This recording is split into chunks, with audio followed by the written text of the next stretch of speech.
Europe 1. Le journal de 7h présenté par Fanny Marceau. Bonjour Fanny. Bonjour Lionel, bonjour à tous. Une salle survoltée, 50 000 militants chauffés à blanc.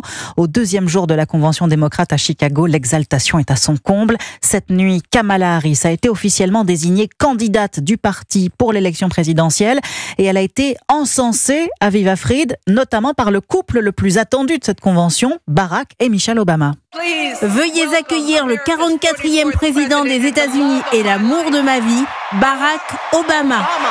Oui, les applaudissements en témoignent. Avec sa femme Michelle qui a parlé avant lui, Barack Obama est probablement la personnalité la plus appréciée du Parti démocrate à l'heure actuelle. Il soutient Kamala Harris depuis ses débuts et le premier président noir espère bien transmettre le flambeau à la première femme présidente noire et d'origine indienne. Je me sens plein d'espoir. Parce que cette convention a toujours été plutôt pas mal pour les gamins avec un nom bizarre qui croient en un pays où tout est possible. Le dynamisme de cette convention s'apparente à celui de la convention 2008 qui avait consacré Barack Obama, l'ancien président, toujours porteur de cette aura d'espoir. Ensemble, nous pourrons construire un pays plus sûr et plus juste. Au boulot! Les démocrates se reprennent à rêver. Le Yes Weekend de Barack Obama s'est transformé en Yes Weekend pour Kamala Harris. Aviva Fried, envoyée spéciale d'Europe 1 à Chicago, des discours auxquels Kamala Harris n'a pas assisté. La vice-présidente américaine officiellement investie candidate du parti pour la présidentielle s'est éclipsée cette nuit, direction Milwaukee, dans l'état clé du Wisconsin, pour un meeting. Pas question de perdre une minute à 3 mois des élections. Le temps est compté. Déclaration d'Anthony Blinken, le secrétaire d'État américain, qui presse le Hamas d'accepter les termes d'un cessez-le-feu déjà validé par Israël. Oui, l'urgence est d'autant plus forte qu'hier, les forces israéliennes ont annoncé avoir retrouvé les corps de 6 otages capturés par les terroristes du Hamas le 7 octobre dernier. Une découverte terrible, rendue possible par une opération coordonnée de l'armée et des services de renseignement israéliens. Les précisions du porte-parole français de Tsahal, Olivier Rafovitz. D'abord, on parle ici d'une opération spéciale qui a duré plusieurs jours. On a localisé l'entrée d'un tunnel à 10 mètres de profondeur. Et lorsqu'on est rentré à l'intérieur, on a trouvé un autre tunnel souterrain où il y avait pas mal d'obstacles à enlever pour arriver à l'endroit où étaient cachés les corps. Il y a eu des combats avant, mais pas dans les tunnels eux-mêmes. Et l'information a été obtenue, entre autres, par un renseignement micro-tactique extrêmement précis, provenant entre autres des investigations des terroristes qu'on avait arrêtés et qui étaient sous investigation israélienne.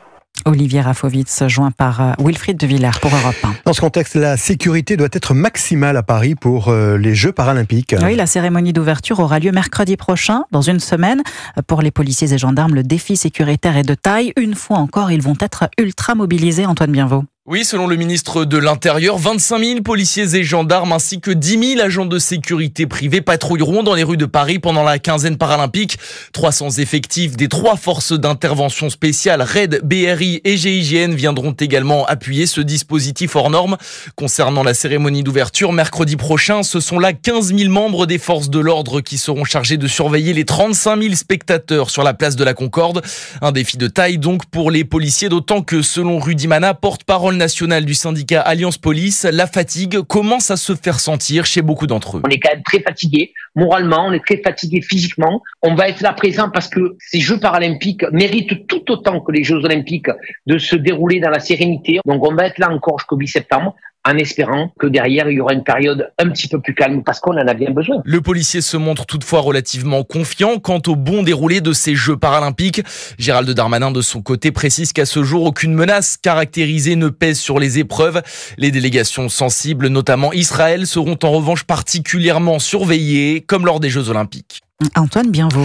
492 milliards d'euros. C'était le budget de l'État pour 2024 et ce pourrait être le même, à la virgule près même, pour 2025. Oui, Gabriel Attal a transmis les lettres plafond hier aux différents ministères. Le chef du gouvernement démissionnaire entend ainsi assurer la continuité de l'État et permettre, je cite, au prochain gouvernement de faire ses propres choix sur la base de ce qui a été préparé. Alors le choix, tiens, Gabriel Attal voudrait aussi le réserver aux Français. Que chaque contribuables puissent choisir à quoi vont servir ces impôts. Oui, le Premier ministre, chef du groupe Ensemble à l'Assemblée par ailleurs, en fait même une priorité du pacte d'action qu'il a envoyé par courrier à ses homologues parlementaires.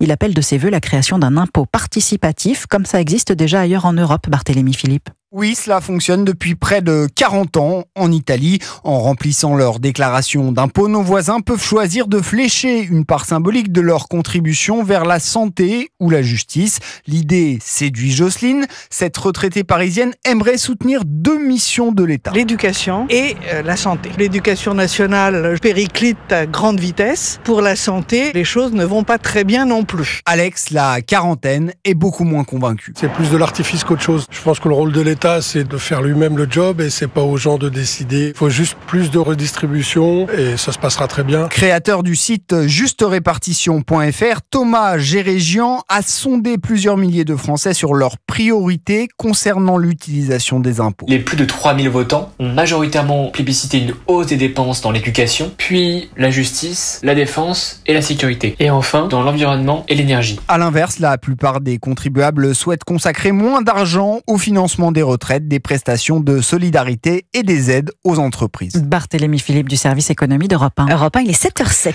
Notre Alain Delon national va être inhumé en fin de semaine en toute intimité à Douchy comme il le désirait. C'est ce qu'annoncent ses proches. Oui, au milieu de ses chiens, dans sa chapelle, derrière les grilles de son domaine, des grilles qui croulent sous les fleurs depuis sa mort dimanche. J'espère que je n'ai pas changé ma chambre. Qui m'a seulement mis des fleurs? Ah, merci mon brave Kim.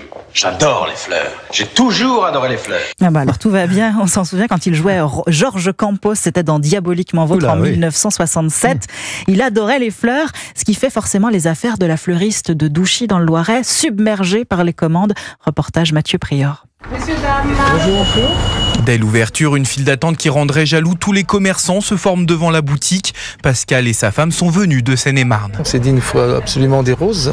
On a pris 3 roses blanches. Ça me semblait une belle couleur, blanc. Je sais pas, c'est quelqu'un que j'estimais profondément, donc voilà. Les roses blanches, Agnès ne compte plus combien elle en a vendu. Elle a reçu plus de 150 appels et près de 300 personnes se sont déplacées pour acheter une fleur. Depuis dimanche, elle ne s'arrête plus. Je suis arrivé à 8h30. J'ai commencé à avoir du monde qui venait chercher des fleurs. Bon, après, je dis, oh bah oui, je vais rester jusqu'à 5h, quoi. Ah non, mais quand j'ai vu, je pensais pas que ce serait comme ça, quoi. Dimanche soir, j'avais, pour ainsi dire, plus rien. J'ai des livreurs qui m'ont livré, et puis c'est reparti. Malgré ses 30 ans d'expérience, elle ne peut pas assurer le service seule, alors sa famille lui prête main forte. J'ai appelé à l'aide. Ça partait tellement chaud que, puis j'avais toutes mes fleurs qui étaient arrivées et tout ça, et puis là, j'avais plus le temps et de préparer et de recevoir les clients et tout ça, quoi. Et la fleuriste reste motivée et souriante. Elle s'attend à couper des tiges par centaines jusqu'au funérailles d'Alain Delon. Bon allez, bon courage, chère madame. Mathieu Prior à Douchy pour Europe 1. Notez que c'est aujourd'hui qu'arrive en kiosque le numéro exceptionnel de Paris Match. 67 pages consacrées à l'acteur, sa vie, son œuvre. Numéro collector. Et puis sur Europe 1, bien sûr, le podcast d'exception signé Pascal Praud. Destins extraordinaires. Nouveaux épisodes à retrouver entre 11h et 13h dans Europe 1 et vous. Le football et la victoire lilloise hier en barrage aller de la Ligue des Champions face au Slavia Prague. 2-0 et une sérieuse option pour la phase de groupe. Les Lillois seront à Prague le 28 août prochain pour le match retour. Et puis c'est un événement. La star américaine Lana Del Rey est en concert ce soir à Paris pour le premier jour du festival Rock en scène. 40 000 billets écoulés en un rien de temps pour le seul concert en France de la chanteuse new-yorkaise. Et les fans de Lana Del Rey campent déjà sur place au domaine national de Saint-Cloud pour être certains d'assister au concert au plus près de la scène. Camille Moreau. Sous les arbres devant l'entrée VIP, une trentaine de festivaliers ont planté leurs tentes. Parapluies et chaises pliantes, ils ont passé la nuit ici.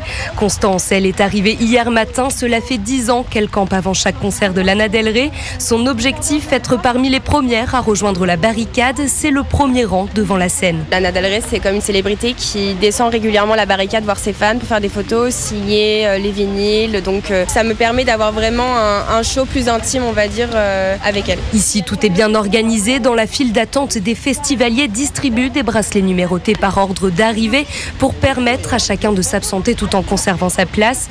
Tout droit venu de Londres, Peter, 50 ans, a reçu le numéro 17.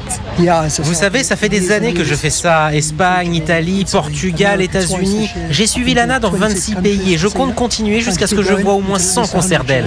Avec plus de 80 concerts de Lana Del Rey à son actif, Peter est toujours aussi impatient d'entendre chanter son idole.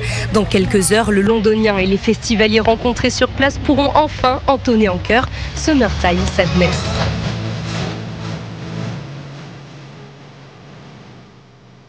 On a chanté Summertime Sadness alors que la fin des vacances approche.